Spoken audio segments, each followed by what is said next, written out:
Okay, so now you feel like a failure, you don't know where to go, you don't know what to do, you are constantly in this environment inside your head that I'm not good enough, what do I do? I don't know what to do, I don't know where to go from now, which path to take, and I get it.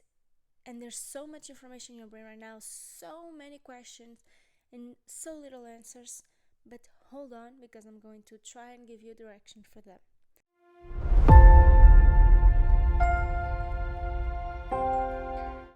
So, this first episode is going to be more about the fear of failure.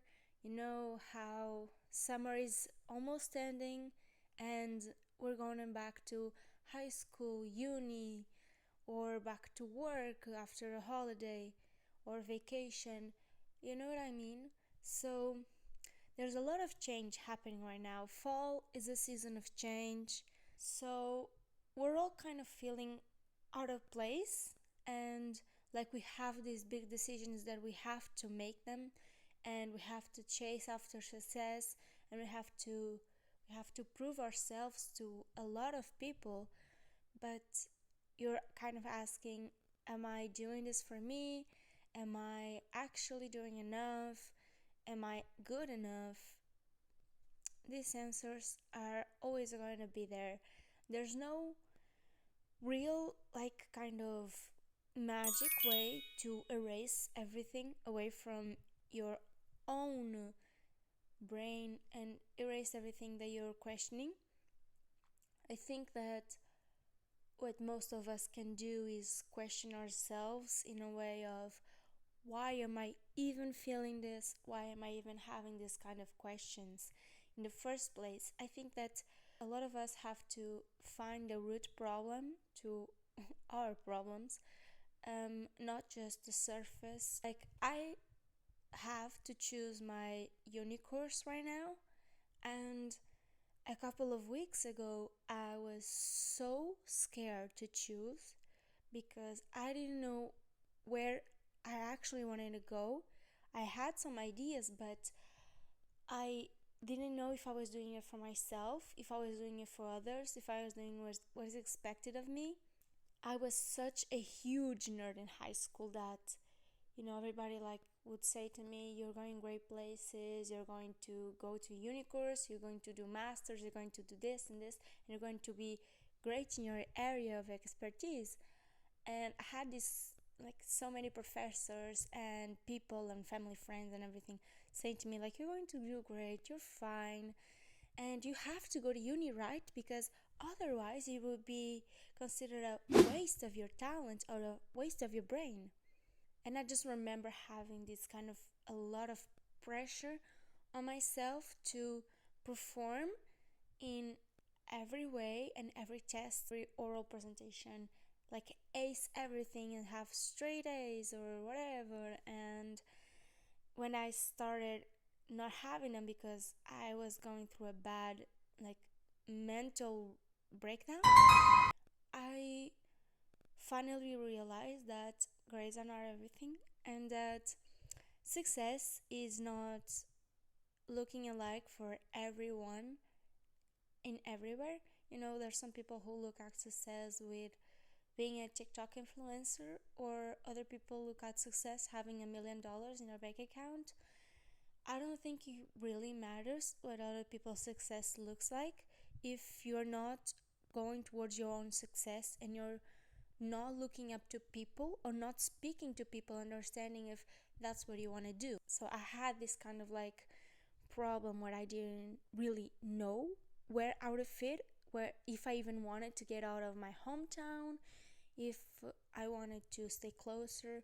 So I took a gap year, right? Because I spent a year in high school, my last year, studying for the freaking exam on a fucking discipline or like class or whatever that I had never had. It was economics. I hate math. Fucking hate math. Okay? So when I wasn't getting it and I wasn't like, didn't matter how much I start to study or how much, I would give up studying because I felt like a failure. I felt like I'm gonna fail, and I did fail. I didn't get a good enough grade to qualify for even uni. So I had the opportunity to go to the second round of exams and better my grade and still get to uni and qualify for uni. But I realized that I had studied for so long and I had a mental breakdown exactly for that, because I was not following my own success and following my own expectations, and because I had such a bad environment around me that I didn't even like qualified in my brain that I would actually be going to uni. I had dreamed of that for so long. I went into high school saying I just want to get out of here because I want to get to university, and I was one step away from going that. I was like 2 months away from uni, and I still didn't have the grades to get in. And my course was finalized. I finished all presentations. I finished exams in my course, and I was like, what do I do now? Like, do I go for second round? And I started questioning myself, do I really want to go to that course? Is it really what I wanted, or is just, what everyone around me told me, like, go to this, or this is a great course, you can do everything with it, you can have great success. And while that's true, it wasn't a course that really aligned with myself. So what I did was I did not qualify, and I did not put myself through the second phase of exams. So I took a gap year, and in that gap year I tried working. I put out my CV in a lot of places, in a mall, cafes, and everything. I worked for a bit. I stayed home most of the time. I started Pilates. I fuck Pilates. Pilates. And whatever. This month came around and I still had no clue where I wanted to go. So what I did was I went to this like convention of a lot of universities, and I looked around, I asked, still didn't clarify any of my answers. So I was like, I'm fucked. Yeah. So I was a bit fucked. And I had this like volunteer thing in an area that I'm not going to really disclose.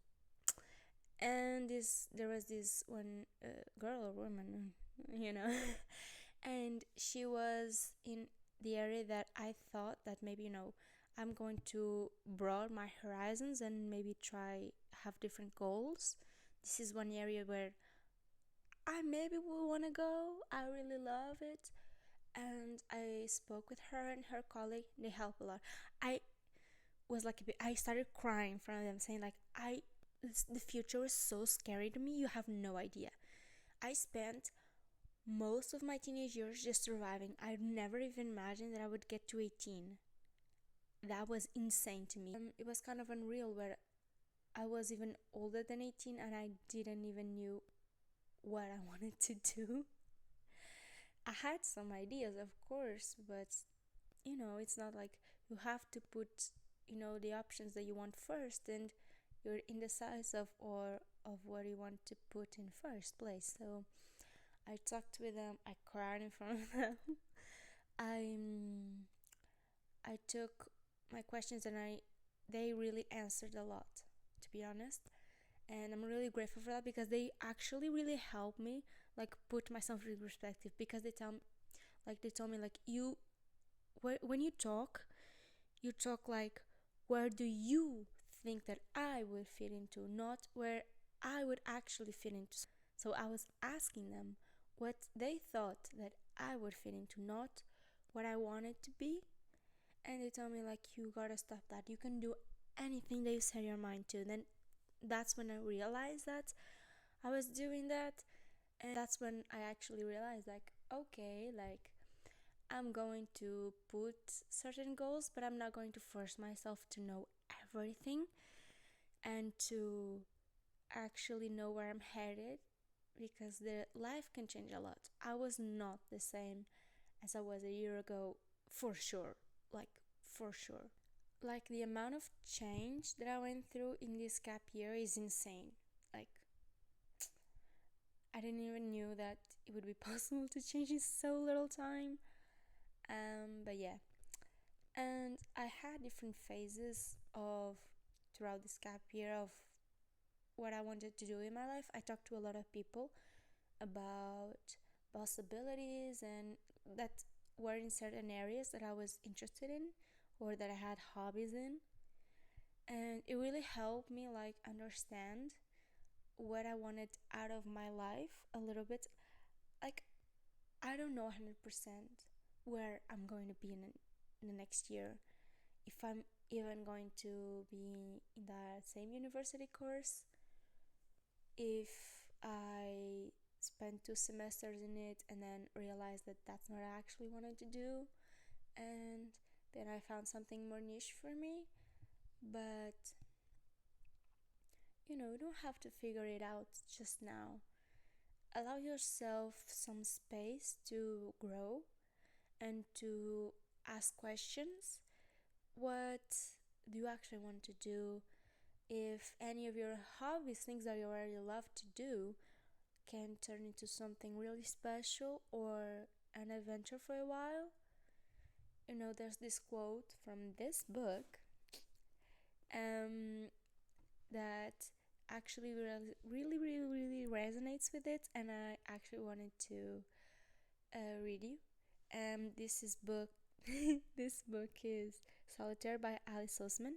She's the author of Heartstopper, and this is Story Spring, this character of the main character of the book, the sister of Charlie Spring, as we all know it and love it. And for those who don't know the book, really read it. It's a great read, and especially for these kind of questions, I think that this book talks a lot about the future and not feeling okay and feeling like drowning. And Tori is a character that I really see myself in a lot of ways, especially versions of me from the past, where she doesn't think that there's someone who understands her out there, that she's just destined to be alone. And I think that we all felt like that a bit, like Tori, a little while through our lives. So, yeah. If you can't accept things you don't understand, then you'll spend your life questioning everything. Then you'll have to live out your life in your own head. Is that a bad thing? Victoria, this is how you end up in a place like this. So I think that this translates a bit with what I'm saying. That is, you spent so much time in our own heads that then when it becomes like when we have to look outwards and look at ourselves from others' perspectives, it kind of is blurred with the opinions of others.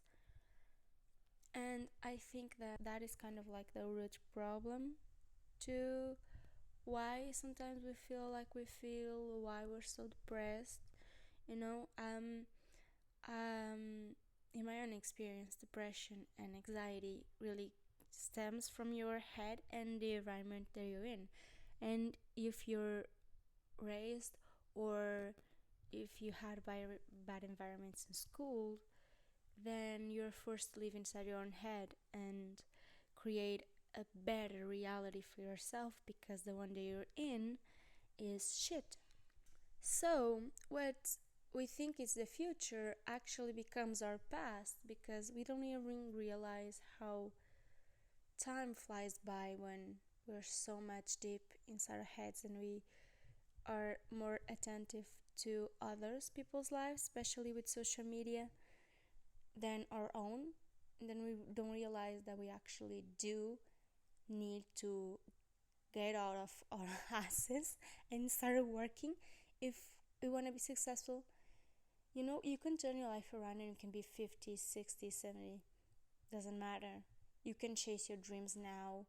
You don't have a timestamp of this this is where you're going to be to go to college, and this is where you should be going to your first job and the first interviews, and like by 30 you should have found your own person and have kids, have a great job, be successful, started buying houses, having a dog and a cat, and then you're 20 something or even above 30, can be 50, and you look back and you're like, I didn't complete the timestamps. It's because you don't have one. You can have kids at like 40 and still be happy. You can start having success in a career that you actually want at 50. You don't need to follow everyone else's timeline or what their success looks like again, because we think that by this age we should gone to this place and that place and we should be there because other people are doing it. So what do you think that all of them are happy? I promise you that at least 50% of the people who follow everybody's timeline will not be happy, if not more. So start looking at your own inwards and start looking at your own perspective of things instead of just being inside your own head. That's going to actually kill your own time. And when you realize you're going to be 80 and you haven't lived a single fucking day like you wanted, and you're going to regret it. And if you don't want that, then get up your ass and start questioning life. Start questioning what you want to do. Start questioning people in areas that you might want to be interested in. Get out of your comfort zone. If you can't talk to people like that, go watch some YouTube tutorials. Go watch like some YouTube YouTube people talking about that area. Or there's 1,000 articles in the niches of areas possible to humans. No research. And go to the university you might want to be in and see the vibe, see if you fit into that, or even watch TikToks of people going in there if there are any. You know, start working towards the life that you actually want instead of complaining it, because then you'll just waste your own time and everybody else will be ahead of you or ahead of you. And yeah, I think that's it for today. Thank you so much for watching. And if you have any questions or anything, I'm gonna link in the description an email, and you can email me with your doubts or some things that you want me to cover. So yeah, thank you so much. Kisses.